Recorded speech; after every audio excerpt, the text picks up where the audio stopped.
Andika dan Hendy ini punya satu senjata rahasia yang sudah dilancarkan di mana-mana di berbagai daerah, dan kemudian itu bahkan tidak disadari oleh kubu Lutfi dan Taj Yassin.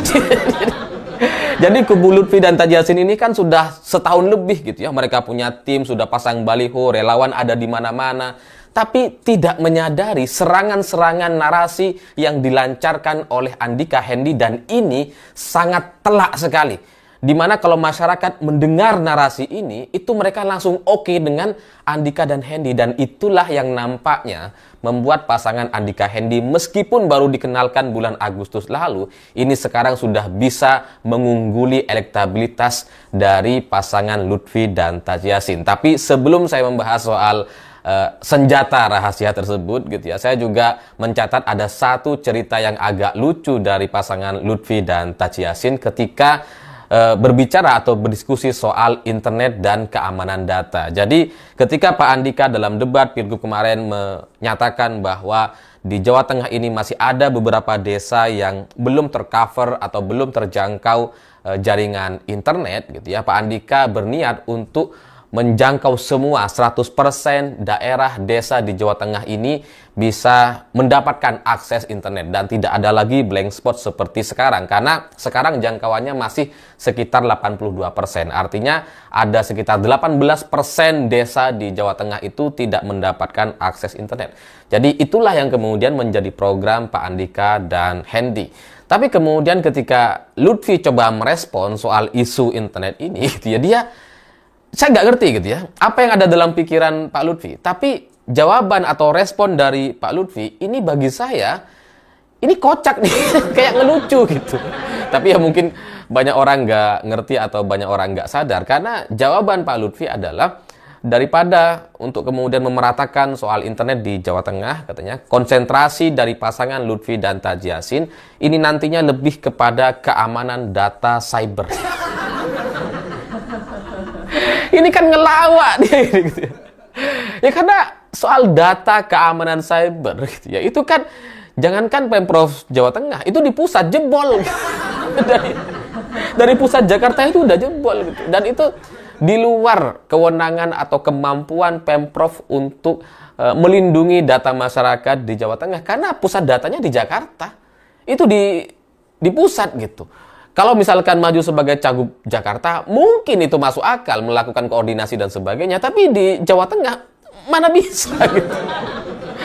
Dan yang menjadi titik terlucu dari jawaban Lutfi dan Taj Yassin ini gitu ya, karena berfokus kepada keamanan data. Udahlah dia nggak mungkin bisa mengamankan data. Dan kemudian ketika melihat persoalan ada ratusan desa masih belum terjangkau internet di Jawa Tengah, kemudian mau difokuskan kepada keamanan data. Kan nggak nyambung gitu.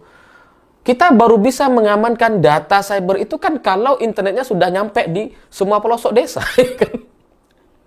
Lah kalau internetnya ada 18% desa di Jawa Tengah belum terjangkau internet, bagaimana kita kemudian bicara soal mengamankan data supaya nggak dijebol dan sebagainya?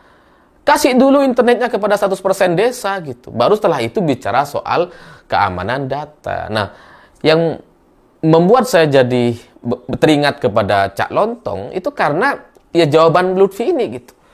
Masalahnya adalah ada 18% desa di Jawa Tengah tidak terjangkau internet. Solusinya adalah kemudian konsentrasi mengamankan data supaya tidak ada penjebolan atau hacking data cyber. Ini kan apa-apaan gitu. Ya kalau misalkan konsentrasinya kepada keamanan data, itu kan jadinya gitu ya. Ya udahlah nggak usah gitu ya. Desa yang tidak terjangkau internet itu ya udah sekalian aja nggak usah dikasih internet supaya apa? Supaya datanya nggak jebol. Ini kan teori Cak Lontong sama Akbar gitu kan. Gimana caranya untuk supaya data cyber ini aman? Ya udah nggak usah dikasih internet, aman.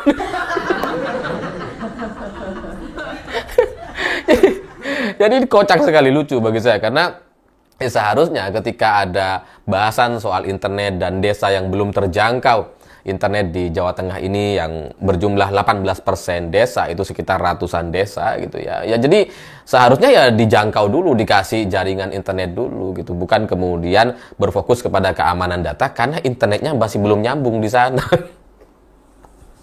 Tapi ya yang namanya calon gitu ya, calon pemimpin kemudian di pilgub atau di debat cagup kemarin mungkin masih ada nervous atau ya mungkin masih demam panggung dan sebagainya, sehingga konsentrasi Pak Lutfi kayaknya agak kurang. Karena lebih dulu bicara soal keamanan data dibandingkan internetnya gitu. Karena seharusnya kan internet duluan, bukan keamanan data. Dan senjata andalan dari Pak Andika dan Hendy yang saya maksud itu adalah bahasan selanjutnya, bukan soal internet gitu ya, tapi soal pungli.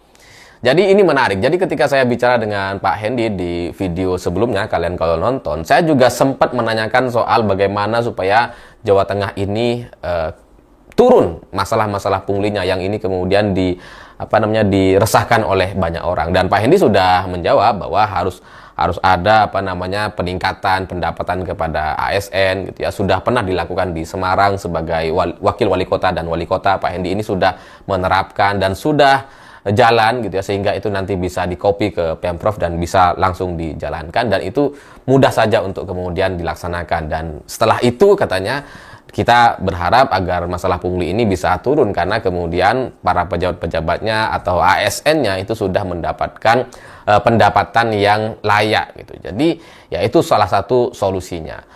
Saya nggak berpikir bahwa masalah pungli yang dibahas oleh banyak sekali tim sukses Andika dan Hendy ini kemudian menjadi satu senjata rahasia yang tidak disadari oleh kubu Lutfi dan Tajuddin. Bahkan saya juga sebelum nonton video pilgub debat cagup Jateng kemarin, saya juga nggak menyadari itu gitu. Tapi setelah saya nonton perdebatan antara Tajuddin dengan Pak Hendy gitu ya, di mana menurut Pak Hendy ini pejabat-pejabat atau ASN di Pemprov itu belakangan banyak yang pengen pindah ke Pemkot Semarang.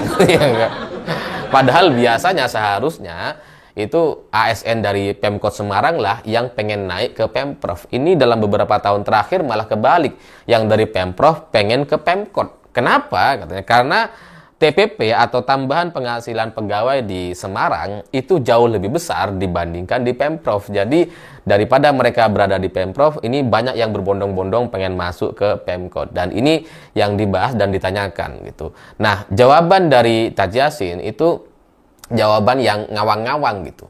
Karena kalau kita baca dari pernyataan Pak Hendy gitu, yang fokus kepada tambahan penghasilan pegawai ini dengan TPP istilahnya, itu kan menunjukkan bahwa ini adalah satu masalah real di ASN kita, bahwa ya mereka itu kenapa kemudian melakukan pungli gitu ya, ya karena memang secara pendapatan mereka masih merasa kurang gitu ya, bukan karena mereka rakus dan sebagainya, memang ternyata memang merasa kurang gitu. Nah, setelah itu barulah kemudian kita bisa melihat solusinya adalah dengan TPP ini, tambahan penghasilan pegawai. Tapi dari Tajuddin yang kemudian ingin menambah pendidikan akhlak dan moral dan sebagainya, ya itu penting gitu. Tapi percuma kalau kemudian kita memberikan satu pendidikan akhlak dan moral, tapi uang kesehariannya, uang bulanannya ini memang kurang gitu.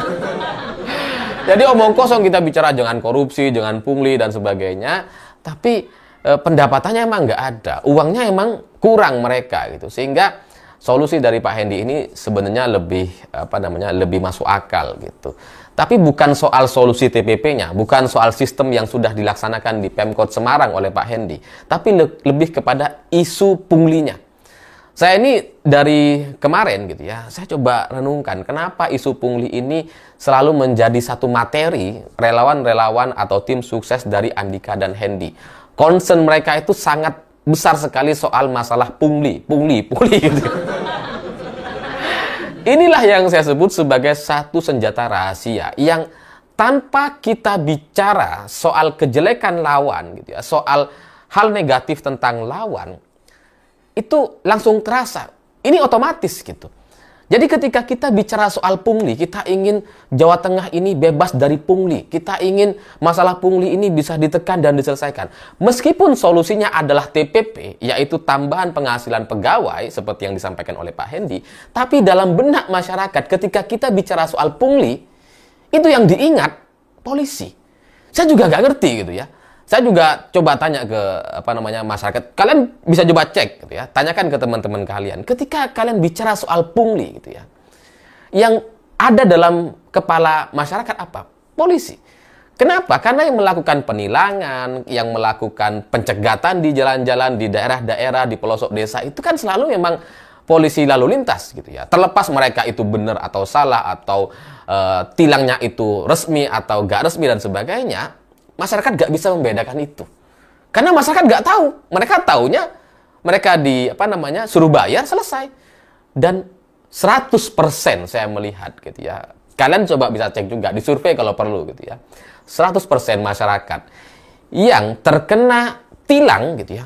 Terserahlah mereka ini nggak bawa STNK, nggak bawa helm, nggak bawa apapun lah gitu ya. Mereka salah atau benar gitu ya. Sesalah-salahnya masyarakat di daerah yang kemudian kena tilang karena lampunya nggak hidup atau lampunya salah atau nggak ada plat nomornya dan sebagainya. Itu 100% masyarakat nggak terima dan menganggap bahwa tindakan penilangan itu adalah sebagai sebuah kesalahan. Sehingga masuknya menjadi pungli. Jadi kalau ada orang bicara soal pungli gitu ya, dengan solusi kita menaikkan tambahan penghasilan pegawai gitu ya, kita akan naikkan penghasilan pegawai supaya mereka tidak melakukan pungli dan sebagainya.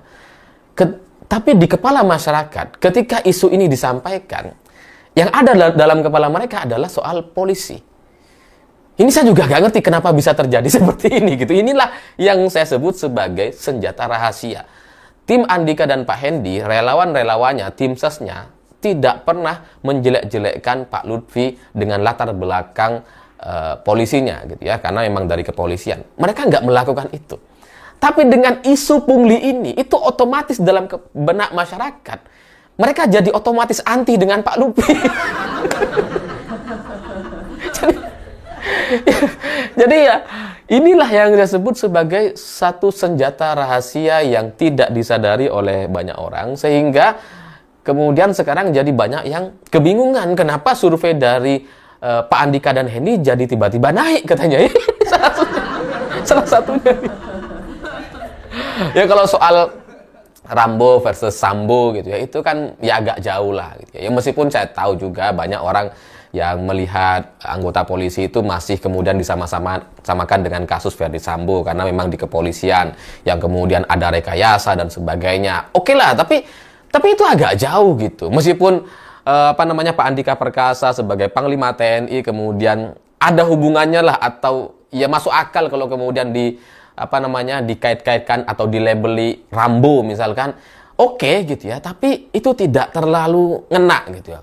Kalaupun misalkan ini disampaikan kepada masyarakat gitu ya, narasi-narasi Sambo versus Rambo ini kemudian masuk ke masyarakat, itu mereka nggak terlalu nancep gitu. Mungkin 30% lah gitu ya, mereka akan terpengaruh dengan itu ya, daripada Sambo mending Rambo misalkan. Itu 30% lah gitu. Tapi kalau soal pungli ini 100%. Dan kalau kalian tanyakan kepada masyarakat gitu ya, setelah mendengar isu pungli, Jawa Tengah yang kemudian bebas dari pungli, itu otomatis pilihannya pasti Andika dan Hendy. Nggak mungkin dari Lutfi dan Yassin gitu.